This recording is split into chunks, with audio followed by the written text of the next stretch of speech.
এই 10 সালে প্রথম ওই সময় থেকে জেলে যাওয়া শুরু, এই যে চলছে। মনে হচ্ছে আমার শ্বশুর বাড়ি, আমার মনে হয় শ্বশুর বাড়ি আমি এতদিন যাইনি। এই 11-12 বছর আমার বিয়ে হয়ে শ্বশুর বাড়ি আমার এতদিন যাওয়া হয়নি। ওই লাল ঘর শ্বশুর বাড়ি যতদিন গেলাম খালি ধরে নিয়ে যায়। কি বলি বলেন তো, আমার কথা নরম না একেবারে, আমার শরীর চলে না, আমি নরম নরম কথা বলি, আর ওরা বলে না আমাদের কলিজায় লাগে।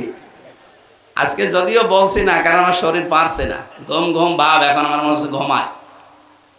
কি বড়ি দিয়েছে আমি বুঝলাম না, কালকে ডাক্তার দেখালাম তো কি বড়ি দিয়েছে বুঝছি না, খালি ঘুম লাগছে। আমার ভাইরা, এখানে যারা ঈমান আনার পরে আমলে সালেহ করবে, রব্বুল আলামিন বলেন এদের জন্য আমি আল্লাহ একটা জান্নাত আলাদাভাবে বানিয়ে রাখলাম। ফামা আওয়া, তাদের জন্য একটা জান্নাতের নাম আছে মাওয়া। নাম কি? জান্নাত কয়টা বলেন তো?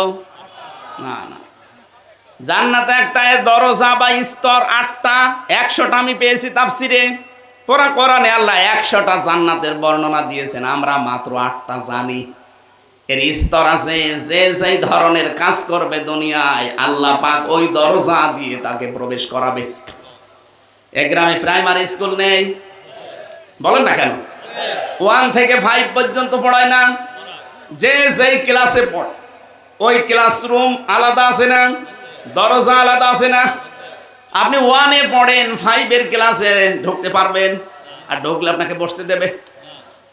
ওই ক্লাসে উঠতে হলে এখন আপনাকে 4 বছর পড়া লাগবে। কথা বলে ঠিক কিনা? ওখানে স্কুল কয়টা বলেন না কেন? দরজা 5টা বলেন। এই পৃথিবীতে আল্লাহ পাকের যে বান্দা বান্দিগুলো যে যেই ধরনের কাজ করবে আল্লাহ তাকে জান্নাতের ওই দরজা দিয়ে প্রবেশ করাবে। এখানে যে জান্নাতের দরজার নাম, তার নাম মাওয়া। নাম কি? নুজুলাম বিমা কানু ইয়ামালুন। দুনিয়াতে যে যে ধরনের কাজ করবে তার মেহমানদারির জন্য আল্লাহ এরকম ব্যবস্থা করে রেখেছেন। সুতরাং আমলে সালেহ মানে আপনাকে কিন্তু যোগ্য হওয়া লাগবে। একদিকে সৎ হবেন, নেককার হবেন, আর একদিকে আপনাকে যোগ্যতা সম্পন্ন হওয়া লাগবে। এইরকম মানুষগুলো যদি এই দেশের 1628টা চেয়ার আছে, মেন কয়টা?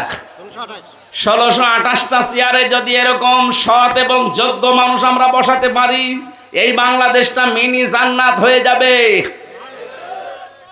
জান্নাতুল মাওয়ায় আপনি যেতে পারবেন যদি এই দেশে 1628টা চেয়ারে আমরা এরকম মানুষ বসাতে পারি। আপনি দেখেন না, মাওলানা মতিয়ার রহমান নিজামী বসেছিল, আলী হাসান মুজাহিদ রহমতুল্লাহ আলাইহি বসেছিল। 5 বছরে তাদের 4 আনাও দুর্নীতি খুঁজে পায়নি। এর চাই তার কি প্রমাণ দেওয়া লাগবে আপনাকে? আপনি তো খালি উল্টা বলছেন, খালি উল্টা পাল্টা ট্যাগ লাগিয়ে দেন যে এরা যুদ্ধ অপরাধী, এরা ধর্ম ব্যবসায়ী, এরা ওই কালে বিরোধিতা করেছে। আরে ভাই আপনি দেখেন এই কালে কি হয়। এই কালে তো দেখলেন 5টা বছরে 4 আনাও দুর্নীতি পাওয়া যায়নি। কেন? তারা মানুষ, তাদের প্রয়োজন ছিল না। কই পাওয়া যায়নি কেন? আর আপনার তো কোনো প্রয়োজন নেই, এরপরও আপনি 620টা বাড়ি বানিয়েছেন। ভূমি মন্ত্রণালয়ের দায়িত্বে যে লোকটা ছিল প্রতিমন্ত্রী, চট্টগ্রামে বাড়ি, ওর 620টা বাড়ির সন্ধান পাওয়া গেছে। আরে ভাই একটা মানুষ বাঁচে কয়দিন, এত বাড়ি কি হবে আপনার? হযরত ঈসা নবী তিনি রাস্তার পাশ দিয়ে যাওয়ার সময় দেখলেন একটা লোক নদীর পাশে এই আসলে করে পানি খাচ্ছে। এটা কি বলে? এই কোষে তুলে পানি খাচ্ছে। ওনার কাছে একটা গিলাস ছিল শুধু পানির পেয়ালা পান করার জন্য। লোকটার দিকে অধীর আগ্রহ নিয়ে তাকিয়ে আছে। চিন্তা করলেন, আল্লাহ এই লোকটা তো পানি খাওয়ার পাত্রও কাছে নেই। পানি খাওয়ার জন্য যে একটা পাত্র লাগে, একটা গ্লাস লাগে, লোটা লাগে, সেইটাও নেই।